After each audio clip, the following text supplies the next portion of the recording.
Ok. Aujourd'hui, je vais parler de comment briser son plafond de verre, comment dépasser ses limites en fait. Donc dernièrement, j'ai revu la vidéo d'Hamza qui parle de I'm starting a cult. Et je me suis vachement reconnu dans la phase 2-3. En fait, il explique que donc, c'est là où il lance son projet de créer une secte dans le développement personnel. Et donc il explique la phase 0, c'est quand on est nul. Phase 1, c'est quand on débute, mais quand on galère. Et après la phase 2 et 3, la 3, je me souviens, c'est vraiment quand on est régulier et qu'on voit une petite amélioration linéaire comme ça, mais légère. Et en fait, je me suis reconnu là-dedans, voilà, j'ai des hauts, j'ai des bas, mais ça continue quand même d'avancer vers le haut et de progresser. Et globalement, c'est ma situation en fait. Je suis dans une situation où j'ai des bonnes habitudes, je fais les bonnes choses, je fais du développement personnel, je fais du sport, je fais une bonne alimentation, je fais attention à ma santé, je me dirige aussi vers l'entrepreneuriat, je sors de ma zone de confort, enfin voilà, je fais plein mal de bonnes choses. Mais ça m'a quand même fait un choc parce que ça fait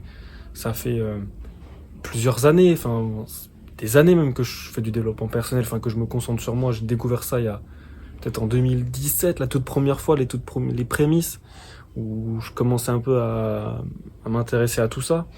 Donc petit à petit, je commençais à inclure des nouvelles choses, voilà, supprimer les réseaux sociaux, faire un petit peu plus de sport, enfin, lire un peu plus, développer un business, enfin, plein de choses comme ça. Et là, la vidéo date d'il y a 3 ans, 4 ans, et j'ai l'impression que depuis 2 ans, enfin 3 ans, 4 ans, j'ai pas beaucoup évolué, quoi.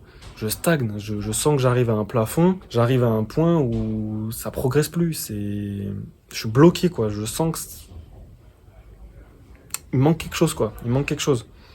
Et mes progrès sont un peu faibles. Et ça me frustre.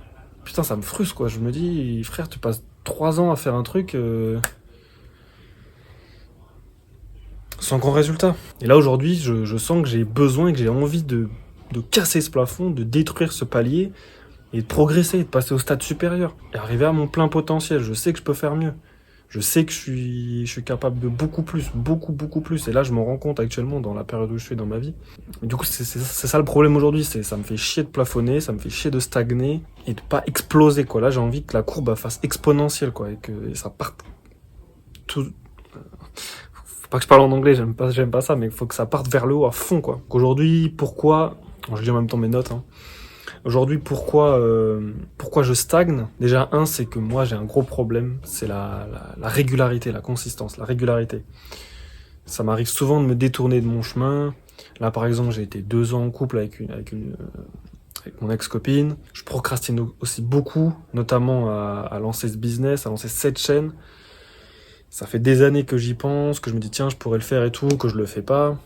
Et donc là, voilà, je fonce. J'avais fait un essai une fois pour développer une chaîne YouTube, mais je l'avais fait, puis après je m'étais un peu arrêté et tout, donc bref, je raconterai ça peut-être une autre fois. Cependant, aujourd'hui, ce qui change dans ma vie, c'est qu'il y a eu cet événement. Cet événement après 2 ans de couple, je pensais avoir trouvé la femme de ma vie, hein. Je pensais vraiment avoir trouvé la personne avec qui j'allais passer un long moment de ma vie, si ce n'est toute ma vie. Je me sentais vraiment très proche d'elle.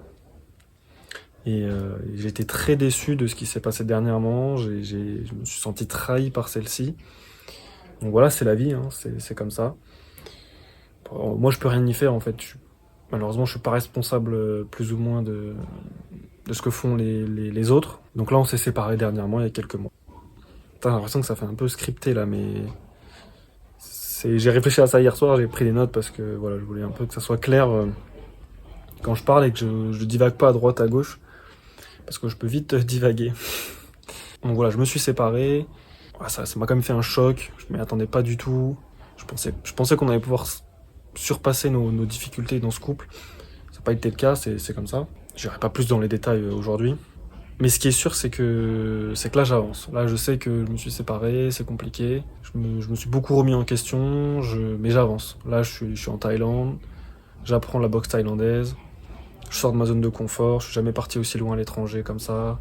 Donc vraiment, je sors de ma zone de confort et j'avance, quoi. Là, je fais cette chaîne YouTube pour moi, quoi, pour relancer mon business, pour vivre la vie que j'ai envie de mener, en fait. J'ai pas envie d'être salarié 9h-17h, ça m'intéresse pas. Ça m'amuse pas, c'est nul. Je préfère prendre des risques, faire des business. Et voilà, j'avais commencé un business dans le marketing. Ça me plaît pas, ça me fait chier. Ça me fait chier de le faire en fait. Genre, les tâches que je faisais au quotidien, ça me faisait chier. Je kiffais être indépendant, vraiment. Avoir ma propre entreprise, faire un peu l'administratif. Alors, bon, l'administratif, c'est toujours chiant, mais gérer mon petit truc, quoi. Gérer mon petit business, j'aime ça, tu vois. Faire comme j'aime et tout, c'est mon kiff.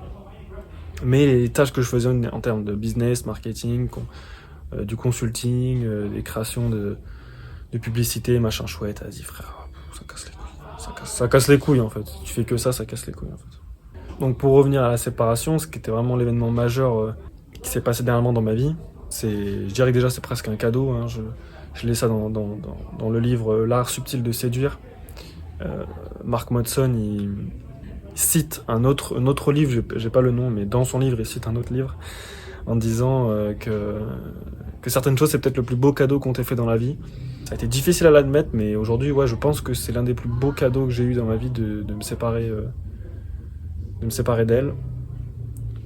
C'est difficile, hein, ça m'a fait beaucoup de mal, hein, mais c'est ce qui va me permettre aujourd'hui d'exploser en fait. D'exploser dans le sens positif du terme, hein, au niveau exponentiel en termes de business, en termes de physique, en termes d'attirance, en termes de tout. Je sais que ma personne elle va devenir 1000 fois meilleure grâce ou à cause de ça en fait. Je sais que cela ça m'a débloqué parce que j'ai ressenti une douleur tellement profonde, genre vraiment ça m'a fait vraiment mal au cœur ici quoi. Et là quand j'ai ressenti ça après je me suis dit mais plus jamais j'ai envie de ressentir cette douleur, plus jamais j'ai envie de ressentir cette émotion de merde là, de déception, de trahison. Je veux plus que ces événements comme ça m'arrive quoi. Là c'est comme si un gros qui est chez lui tranquillement et son appartement brûle, il y a son enfant, il peut pas sauver son enfant parce qu'il est trop gros pour le porter et sortir de l'immeuble en toute sécurité quoi. Et il perd son enfant à cause de ça et ce mec là ça va être un traumatisme, il va se dire putain parce que j'étais gros en fait j'ai pas pu sauver quelqu'un, enfin mon fils quoi. Et c'est un choc émotionnel et le gars il va se dire bah plus jamais gros en fait. Bah moi c'est pareil là, c'est vraiment plus jamais j'ai envie d'être cet homme faible, incapable et qui est déprimé, qui est pas bien dans sa vie parce que c'était mon cas, hein. J'étais pas bien dans ma vie, je faisais pas ce que j'avais envie de faire, j'étais déprimé, je restais chez moi dans mon canapé à regarder des vidéos YouTube, à attendre que ça se passe. Franchement, attendre que ça se passe. Et plus jamais j'ai envie d'être ce gars, c'est bon, ça fait chier quoi, c'est nul quoi. J'ai envie d'être ce mec qui réussit, qui est attirant, qui plaît aux femmes, qui a un bon cercle social, qui est libre, qui est financièrement autonome, qui peut subvenir aux besoins de son entourage. Enfin vraiment voilà, un homme capable quoi. Et meilleur que les autres. J'ai plus envie d'être moyen. J'ai plus envie d'être second. J'ai plus envie de faire partie des gens comme tout le monde. J'ai envie d'écraser la compétition. Là, quand je vois les autres mecs, quand ils font du sport ou quand ils font du business, tout, quand ils me parlent de leur business, je suis content pour eux. Quand ils réussissent, mais j'ai envie de les détruire. J'ai envie de me dire, putain, mes frères, t'es largement capable de les défoncer et de faire 1000 fois mieux qu'eux, tu vois. Et maintenant, j'ai envie d'être ce mec-là, en fait. J'ai plus envie d'être le mec gentil, qui dit oui à tout. Non, c'est bon, quoi. Maintenant. Et donc, pour revenir un petit peu à ce que je disais, c'est que c'est à ce moment-là, quand j'ai ressenti cette douleur de plus jamais et tout, que je me suis dit, que j'ai réalisé, en fait, que je stagnais, en fait. J'ai passé 2 ans avec elle, et c'est là que je me suis rendu compte, en sortant de cette relation, je me dis putain attends mais comment j'étais avant la relation, comment je suis maintenant. Bah ok mon physique s'est un peu amélioré parce que sur la fin de la relation ça se passait mal, du coup je m'étais défoncé à la salle, mais en 2 ans j'ai lu peut-être un livre, si ce n'est pas la moitié. Ah oui si j'avais commencé Can't Hurt Me de David Goggins, en français hein, je l'ai lu, j'ai lu la moitié quoi, ou un quart, un tiers, un truc comme ça. Et depuis que je me suis séparé, j'ai déjà lu un livre en 1 mois à peu près, parce que j'ai fait une pause, parce que je suis parti en vacances et tout, mais en 1 mois j'ai lu un livre. Là je suis en train de commencer un nouveau, j'ai lu déjà plus de 150 pages. Là franchement, depuis que je me suis séparé, j'ai fait plus de choses depuis que je me suis séparé qu'en 2 ans de relation. Genre j'ai amélioré ma personne plus en 2 mois qu'en 2 ans. Donc certes j'ai appris beaucoup de choses sur la vie de couple. C'est bien aussi d'expérimenter la vie de couple. C'est quelque chose que je conseillerais, hein, mais pas longtemps. pas longtemps, genre 2-3 mois, 6 mois, et après, sans moi je crois plus à la vie de couple. Bon, c'est pas le sujet de la vidéo, mais je crois plus à la vie de couple en ménage, tout ça, j'y crois plus.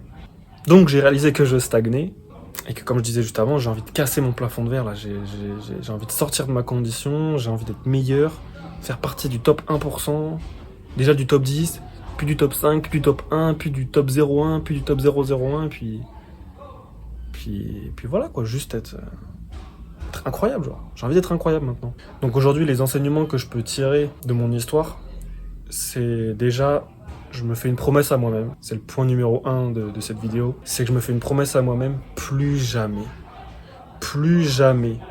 je ne veux ressentir cette putain de douleur de merde, causée notamment par mon incompétence, parce que je sais reconnaître ma responsabilité, je sais que le fait que j'ai été mal, dans un état de déprime, à pas faire les bonnes choses, à pas être attirant, c'est ça qui a causé mes problèmes et ma séparation. Je veux plus, et après du coup ça m'a créé une douleur émotionnelle immense. Et ça, je veux plus revivre ça, putain, j'ai plus envie de revivre ce genre de douleur. Parce que ça, mine de rien, j'en ai pris un coup à mon ego. Parce que quand, pour entrer un petit peu dans les détails, quand la personne que tu aimes se sépare de toi pour quelques semaines après se mettre avec une personne, un autre homme, qui était dans son entourage depuis un moment, quand la personne que tu aimes part avec un autre homme, pour faire simple, l'ego il en prend un coup, la vérité. En tant qu'homme, l'ego il en prend un coup. On se sent comme une merde. Je ressens mon incompétence. Alors que foncièrement, entre le mec et moi, je sais très bien que je suis 1000 fois mieux que lui. Mais à l'instant T, j'étais pas mieux.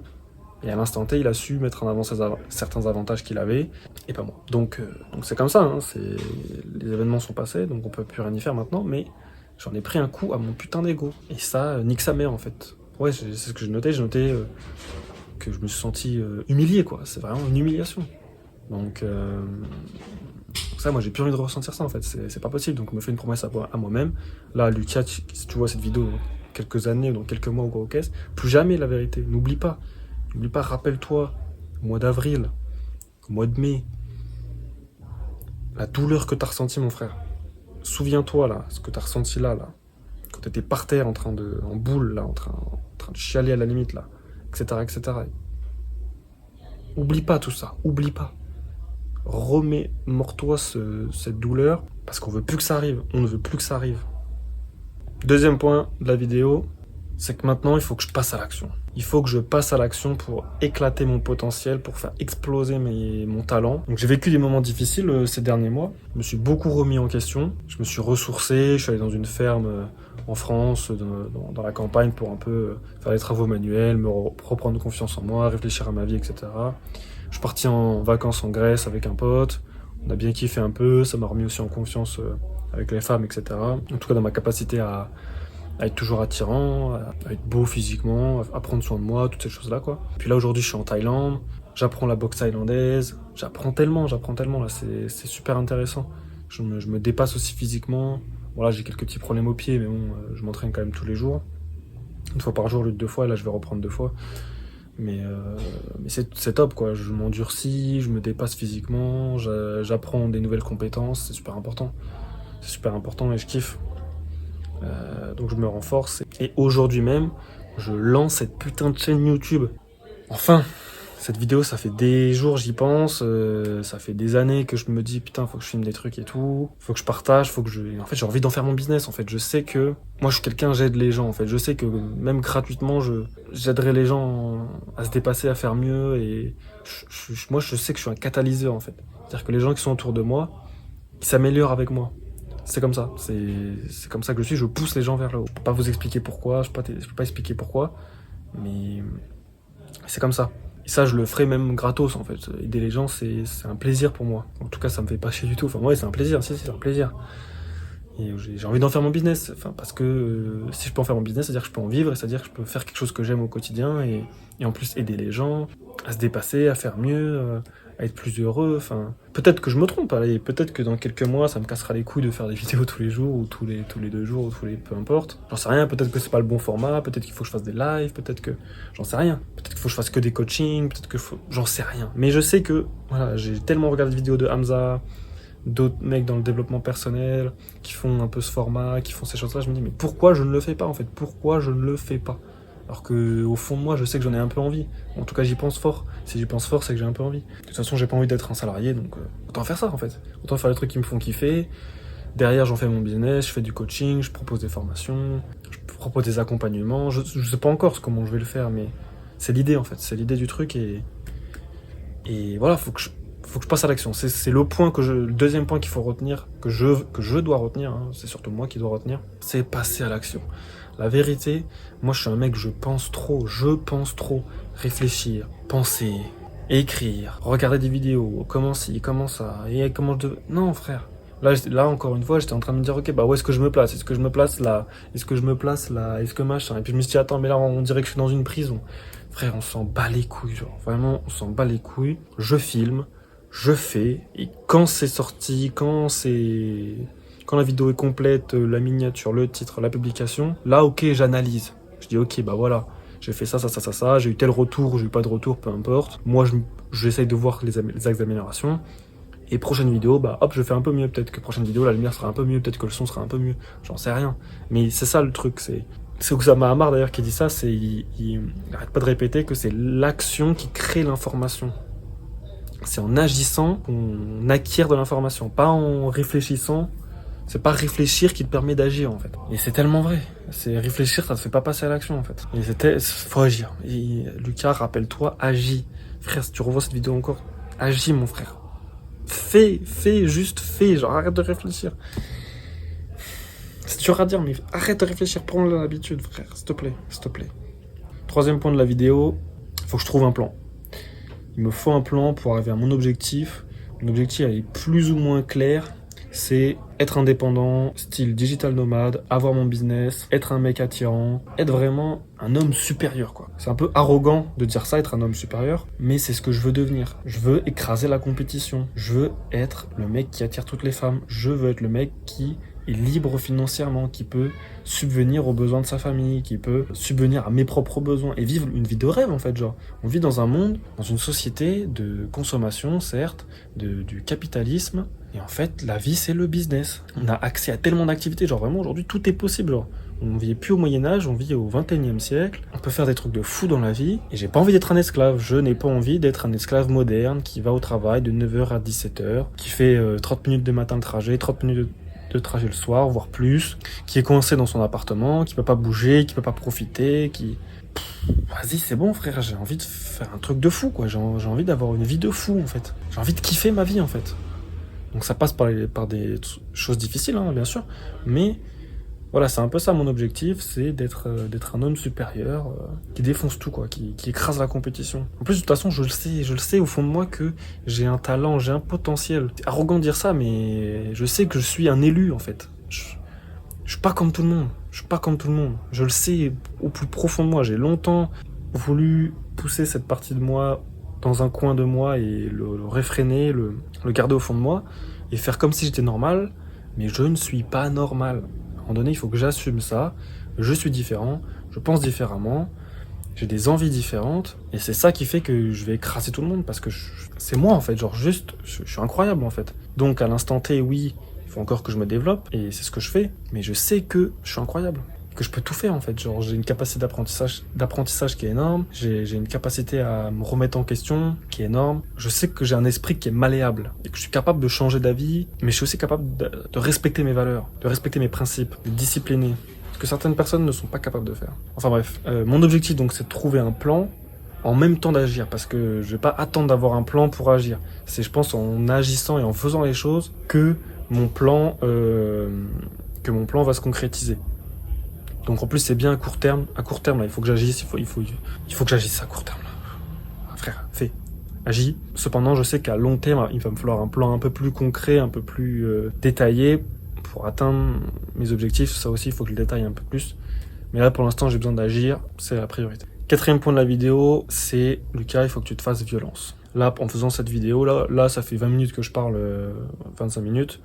Bah en fait ça va quoi, ça va, genre je redoutais ça, comment parler, machin, mais au final ça va en fait. Et en fait faut juste que je me fasse putain de violence, comme les entraînements, le matin je me lève, je fais putain j'ai la flemme d'aller à l'entraînement, mais je me suis mis dans un cadre où, là la chambre où je suis, bah la salle de boxe elle est à 3 mètres, alors je ouvre ma porte, je suis au gymnase en fait. J'habite sur le camp en fait. Donc ça déjà ça te laisse moins d'options et je me fais violence, c'est-à-dire que 2 entraînements, bah je fais les 2 entraînements, point barre en fait. Donc à un moment donné, la violence. C'est-à-dire frérot, tu fermes ta gueule tes pensées, tu restreins tes pensées de merde de oui mais ceci, oui mais cela, et tu te fais violence. Parce que ça fait des années que j'hésite à faire tout ça, et je reviens au point numéro 1, c'est que plus jamais je veux revivre les choses que j'ai vécues, les douleurs que j'ai vécues, émotionnellement, j'ai plus envie de vivre ça, j'ai plus envie d'être ce mec pauvre, là, qui galère financièrement à compter ses petits sous, ça me casse les couilles. Donc j'ai plus envie d'être ce mec, plus jamais. Donc faut que je me fasse violence. Il faut que je me fasse violence. Voilà. Donc Lucas, fais-toi violence. Si tu revois cette vidéo encore une fois plus tard, fais-toi violence, fais-toi violence. Sors de ta condition, c'est le seul moyen pour que tu sois heureux. Tu le sais très bien que si tu cherches un travail, mon frère, ça va pas marcher, donc. Fais-toi violence et va chercher la vie, va la chercher. Va chercher ce putain de rêve, quoi, cette vie de kiff, en fait. Va la chercher, en fait, il faut y aller, là. Et pour finir, le dernier point, bah, il faut que je rentre dans cette dynamique de créer des vidéos quotidiens, ou en tout cas, si c'est pas filmé tous les jours, parce qu'avec les entraînements, je sais pas si je vais y arriver, parce que je me lève, je m'entraîne, je mange, je dors. Ensuite, il me reste 1 heure ou 2, je suis claqué, bon, j'ai un petit peu de temps, après je refais un entraînement, je mange, je me douche, hein, je me repose un peu, là j'ai quelques heures, ensuite je vais retourner manger, et puis après dodo, quoi, enfin... Mais bon, il faut que je me fasse violence. Si je fais pas des vidéos tous les jours, au moins être dans la démarche de faire la vidéo, c'est-à-dire là j'ai un peu une trame de comment écrire une vidéo. Et donc être au quotidien dans la démarche de créer une vidéo, que ce soit par le script, les idées de vidéo, le script, tourner la vidéo. Après il y a le montage et publier, mais ça, les 5 points à retenir pour moi, c'est je me fais la promesse que plus jamais je veux ressentir cette putain d'émotion de merde et me sentir nul. 2, que je passe à l'action plus, passer à l'action. 3, trouver un plan en même temps d'agir, donc là ça va être au fur et à mesure, trouver un plan. 4, se faire violence. Et 5, être dans une dynamique quotidienne de création de vidéos.